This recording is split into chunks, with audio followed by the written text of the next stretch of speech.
Les jurés se sont retirés ce matin pour délibérer après 2 semaines d'audience. Ce procès en appel a vu défiler, comme en première instance, plus de 30 témoins. Une dizaine de parties civiles, je vous le rappelle, sont concernées. Accusés de viols multiples, de corruption de mineurs et d'homicide involontaire, Jean-Marie Boudin, 71 ans, est qualifié par les experts de prédateur sexuel. Concernant les victimes présumées de viols mineurs à l'époque des faits, il reconnaît pour 2 ou 3 d'entre elles des jeux sexuels consentis.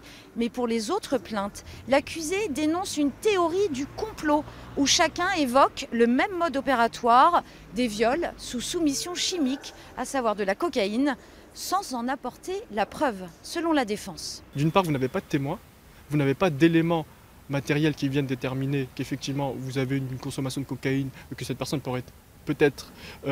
a pu peut-être être dans un état de soumission chimique, mais surtout vous avez des constatations médico-légales qui ne relatent absolument pas certaines lésions, et vous avez 2 ou 3 parties civiles qui ont refusé l'expertise gynécologique. Concernant l'homicide involontaire, la défense soulève le même manque d'expertise pour prouver que l'accusé aurait fourni la cocaïne à l'origine du décès de la jeune fille. Le verdict est attendu dans l'après-midi. Jean-Marie Boudin encourt la peine de réclusion à perpétuité.